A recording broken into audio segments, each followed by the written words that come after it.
KREM 2 News at Noon begins now. Right now on KREM 2 News at Noon, we are tracking the damage and rescues happening in Florida right now after Hurricane Milton roared across the state. Meanwhile, in the Northwest, our weather conditions are slightly cooler today, but the clear skies at night could give us a dazzling display of the northern lights. And maybe some big changes coming to Spokane Public Schools, taking a look at changing the school schedule. We'll break down some of the options. Hi, everyone, and welcome to KREM 2 News at Noon. I'm Laura Papetti. Thank you for being with us at this noon hour. We are getting a look at some of the damage from Hurricane Milton, and the good news is that the storm appears to not be as catastrophic as originally predicted. Still, at least 5 people are dead, and power is out to more than 3 million customers. You can imagine how impactful that is right now. CBS News has the very latest. Police and fire crews waded through flooded streets in Daytona Beach Thursday, helping people and pets get to safety. Across Florida, first responders carried out rescues through the night, including in Tampa, where a tree fell on a house with 15 people inside. It's okay. You're okay. Strong winds and heavy rain from Hurricane Milton pounded Tampa, causing serious flooding. But officials say the city was spared catastrophic storm surge when the Category 3 storm took a turn, making landfall about 70 miles south.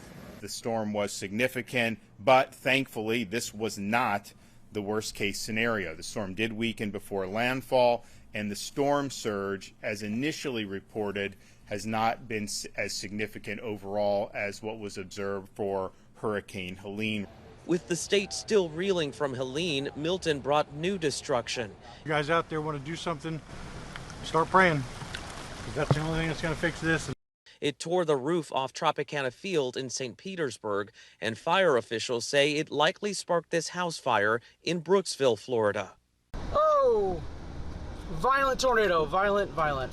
The storm is also blamed for an outbreak of tornadoes, some of them deadly, even before it made landfall. Power lines are down, leaving millions without electricity. Manuel Bojorquez, CBS News, Orlando.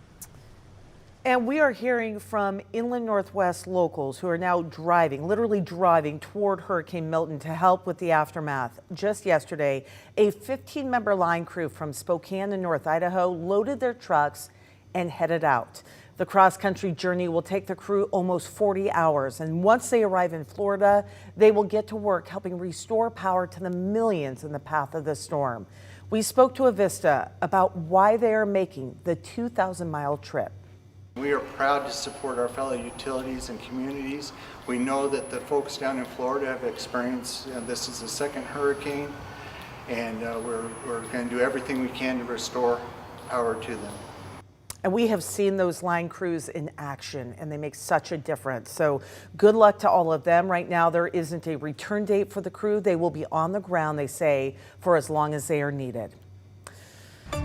So much work to be done, Thomas. So much destruction. Better than what it could have been, but nonetheless, certainly a brutal night in Florida. Yeah, and I can replicate a lot of those statements that you just reported on, the 3 million people without power, but it was worse, or it was not the worst case scenario, and I will explain why from a meteorological perspective. So here's what happened last night and into this morning. Hurricane Milton made landfall at 8:30 p.m. last night Eastern time, basically right at Sarasota, Florida, which is that dozens of miles to the south of Tampa Bay. Took 7 hours to cross the state. What made this a very unusual hurricane is the number of tornadoes that were across the state, especially well before landfall. It was basically yesterday morning and afternoon. More than 50 tornado warnings across the state. So it was a full-on tornado outbreak before Milton made landfall. Now, in terms of the storm surge and why this wasn't the worst case scenario, it has to do with exactly where it made landfall and the asymmetrical structure of this storm. Usually the worst of the storm surge is on the right-hand side, which in this case would be towards the south, and that is the physical push of the winds on the water on shore. But notice how there's almost no rain on that half of the hurricane. So that kind of spared areas like Fort Myers towards Sarasota. They got the storm surge, but it could have been worse. At the same time, areas just north of the center of circulation actually have those 120-mile-per-hour winds pushing away from the coast. That would be offshore flow, if you will. So the storm surge actually can be negative for areas like Tampa Bay. If this hit about 50 miles to the north, it would have been a completely different story.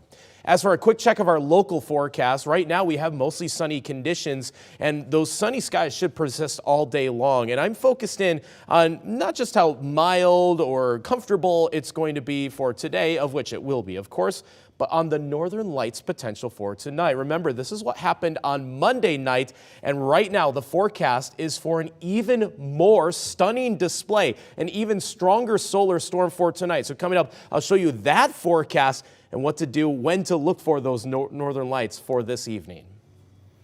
Thomas, thank you. We'll check in a few moments for more local weather. In the meantime, the Spokane Public School Board is looking into potential changes to the overall school schedule, and that includes start times and an adjusted summer break. KREM 2's Connor McAvoy has more on what could change.